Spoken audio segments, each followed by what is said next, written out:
उत्तर प्रदेश को सर्वोत्तम प्रदेश बनाने के लिए माननीय मुख्यमंत्री को धन्यवाद दूंगा कि जो भी प्रस्ताव आते हैं छोटे मोटे संसदों के पास पास हो जाता है। प्रदेश को आगे बढ़ाने के लिए नीति निर्देश आवश्यक है।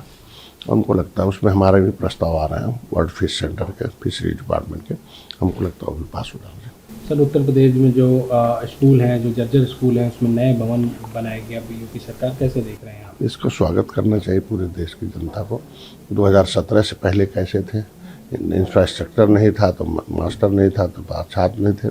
आज हर क्षेत्र में हम विकसित कर रहे हैं। हमको लगता है इसको विपक्ष को का जवाब है कि वो कहते थे स्कूल बंद हो रहा है, लेकिन आज स्कूल खोलने की व्यवस्था हो रही है, मतलब उसको बनाने की व्यवस्था हो रही है। दूसरे हम चाहेंगे कि शिक्षा समान हो और एक तरह का हो, क्योंकि अमीर का बेटा अमेरिका से पढ़ के आए, गरीब का बेटा झोपड़ी में पढ़े, दोनों एक साथ इम्तहान देंगे तो फिर वो गरीब अमीर होता जाएगा, गरीब गरीब होता जाएगा। शिक्षा के मानने में एक हो और एक बेहतर शिक्षा दी जाता। अच्छा हो। सर सपा कह रही है कि समाजवादी पार्टी ने लगातार स्कूलों के मुद्दे उठाए, इसलिए जो है सरकार जो है अब जागी है। सरकार अपने हिसाब से काम कर रही है, विपक्ष के पास कोई मुद्दा नहीं है। ACPC पोस्टरबाजी बयानबाजी यही पड़ा हुआ है। सर इलाहाबाद हाईकोर्ट ने स्कूल में हिजाब पहनने की मांग वाली याचिका को खारिज कर दिया है। कोर्ट ने कहा है कि इस्लाम में हिजाब पहनना आवश्यक धार्मिक प्रथा है। यह साबित नहीं हुआ है। कोर्ट ने यह भी कहा है कि केवल धार्मिक या प्रथा का दावा करने से धार्मिक स्वतंत्रता के अधिकार पर तहत हम इसकी इजाज़त नहीं दे सकते हैं।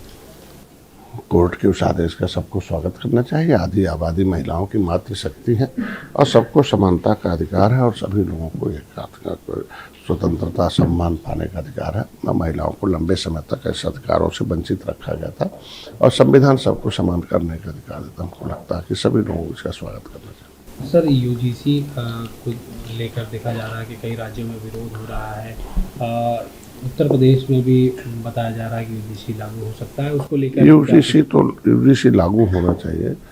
ये तो SC/ST OBC के बच्चों के लिए, लेकिन और सामान्य बच्चों के लिए भी, उनके बच्चों का भी भविष्य किसी भी प्रकार का फर्जी केस न लगा दे, उसका भी प्रोटेक्शन एक्ट बनने चाहिए।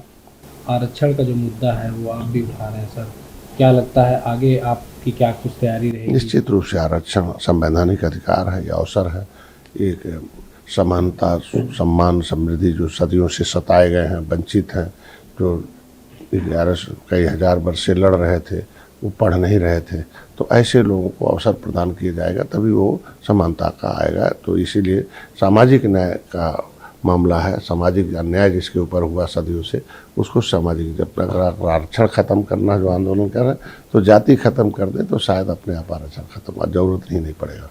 देखिए, अगर विपक्ष ने अगर यही सब किया होता तो शायद आज देश की दशा इतना हम लोग को अवसर नहीं मिलता। हम लोग जो कर रहे हैं वो धीरे धीरे सब हो रहा है और विपक्ष खाली बयानबाजी करने के अलावा कोई काम नहीं होता। सर 1 नेशन 1 इलेक्शन को लेकर JPC की बैठक हुई है। बताया जा रहा है कि 2029 में 1 नेशन 1 इलेक्शन संभव है। तो होना चाहिए, क्योंकि पैसा समय जी, हमको चुनाव ही लड़ना है, जिताना है और लोगों को अभिभावक बनाना है, तो चाहे बार बार होने पर समय पैसा खर्च होता है, एक साथ होगा तो कम खर्च होगा।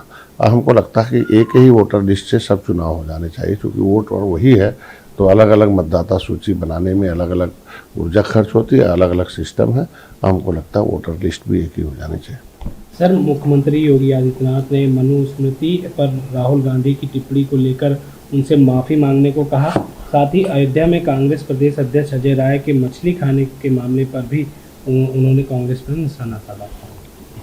माननीय मुख्यमंत्री के बयान का मैं समर्थन करता हूं और कांग्रेस का दोहरा चरित्र है, कहना कुछ और है, करना कुछ और है, इसलिए जनता सावधान रहे। सर पश्चिम बंगाल में सर CA के तहत बंगाल में 23,000 लोगों को नागरिकता मिली है। सर कैसे देख रहे हैं? निश्चित रूप से हमारी सरकार की प्राथमिकता रही है कि जो देश के राष्ट्रभक्त हैं, जिन्होंने देश के आज़ादी में इधर आए और बिना नागरिकता जी रहे थे, पिछली सरकार उनको हवा में फ्यूजी बनाती थी, कम से हमारी सरकार ने उनको नागरिकता के रूप में स्वीकार किया, इसलिए धन्यवाद देता है।